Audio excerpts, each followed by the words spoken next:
শুরুতেই শতকোটি প্রশংসা কৃতজ্ঞতা সেই মহান রব্বুল ইজ্জাতের দরবারে জানাই, যিনি আমাদেরকে আবারও এক সপ্তাহ পর পৃথিবীর শ্রেষ্ঠ জায়গা, শ্রেষ্ঠ মাকান, শ্রেষ্ঠ স্থানে শ্রেষ্ঠ গ্রন্থ আল কোরআন ও সুন্নাহর বিষয়ে কিছু বলার ও শোনার তৌফিক দান করলেন। সেই মহান রব্বুল ইজ্জাতের দরবারে প্রাণ উজাড় করে শুকরিয়া আদায় করি, আলহামদুলিল্লাহ। শতকোটি দুরুদ বর্ষিত হোক সঈদুল মুরসালিন রহমাতুল্লিল আলামিন, বিশ্বের শ্রেষ্ঠ নবী মুহাম্মদুর রাসূলুল্লাহ সাল্লাল্লাহু আলাইহি ওয়াসাল্লামের প্রতি।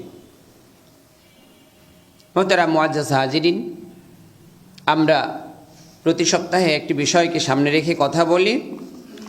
ঠিক সেই রকমই আজকেও আমরা যে বিষয়ে কথা বলতে চাই তা হলো পিতামাতার প্রতি সন্তানের দায়িত্ব। আমরা গত সপ্তাহে 2 সপ্তাহে কথা বলেছি সন্তানের হক নিয়ে, সন্তানের প্রতি পিতামাতার কি কর্তব্য সে বিষয়ে।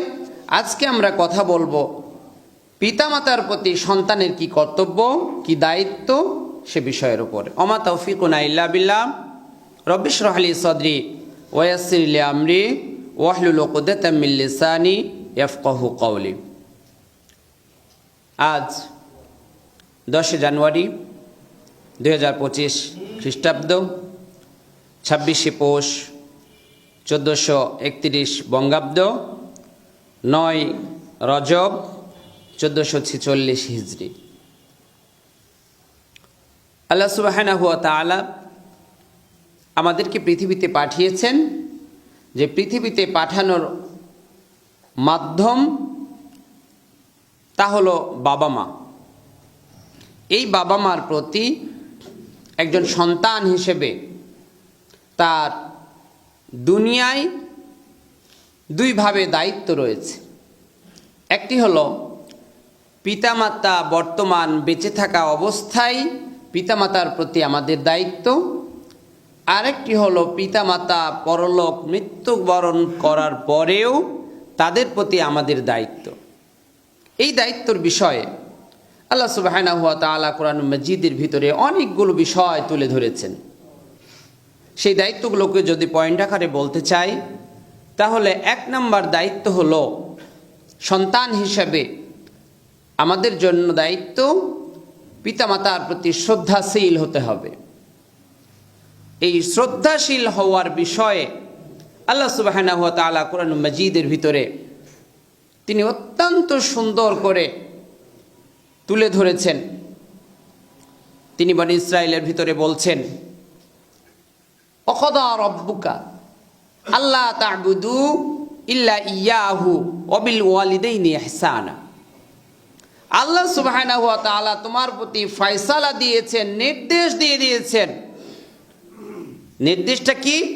তিনি বলছেন আল্লাহ তা'বুদু ইল্লা ইয়া, এক আল্লাহ ব্যতীত আর কোনো ইলাহর তুমি ইবাদত করতে পারবে না। তার মানে শুধুমাত্র তুমি ইবাদত করবে আল্লাহ সুবহানাহু ওয়া তাআলার জন্য। এরপরে 2 নাম্বার দায়িত্ব তিনি দিলেন, আল্লাহর পরে শ্রেষ্ঠ জায়গা তিনি বললেন ওয়াবিল ওয়ালিদাইনি ইহসানা, পিতামাতার সাথে তুমি শ্রদ্ধাশীল হও, সদাচরণ করো, উত্তম আচরণ করো। এই পিতামাতা আমাদের জন্য শ্রেষ্ঠ নিয়ামত। এই পিতামাতার মাধ্যমে আমরা পৃথিবীতে আসতে পারছি। এই পিতামাতার কারণেই আজকে পৃথিবীতে আমার যেই সম্মান, যেই ইজ্জত, যেই মর্যাদা, যেই অবস্থান, এটা একমাত্র এই পিতামাতার মাধ্যমে আমি পেয়েছি, আলহামদুলিল্লাহ।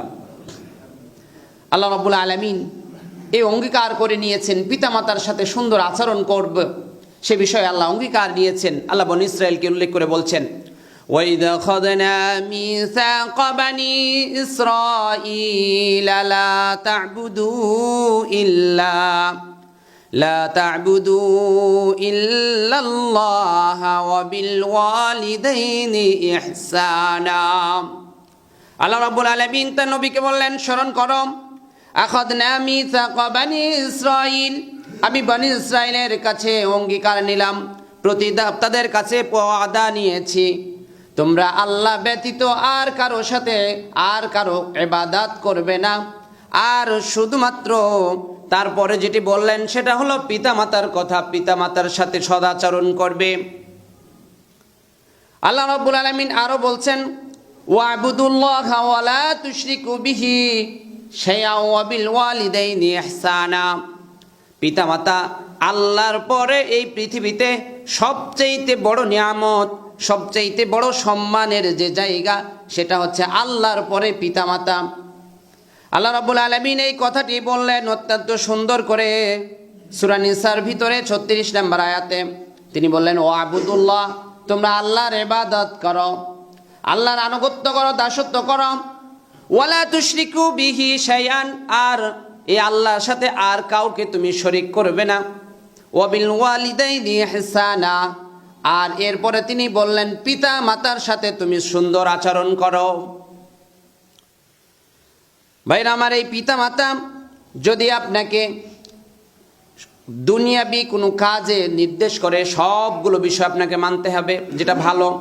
শুধুমাত্র শিরকিয়াতের ক্ষেত্রে যদি পিতামাতা নির্দেশ দেয়, আল্লাহর সাথে যেটা শিরক হয়, যেটা নাফরমানি হয়, কুফরি হয়, এই নির্দেশ বাদ দিয়ে দুনিয়াবি যেটা সৎ কাজ, এই নির্দেশ, এই শ্রদ্ধাভর তার প্রতি রাখা আমাদের জন্য দায়িত্ব, কর্তব্য।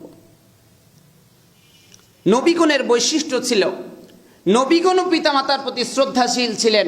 আমরা জানি মুহাম্মদ সাল্লাল্লাহু আলাইহি সাল্লাম তো ছিলেনই, অন্যান্য নবীদের তুলনা আল্লাহ রাব্বুল আলামিন কোরআন মাজিদের ভিতরে নিয়ে আসছেন।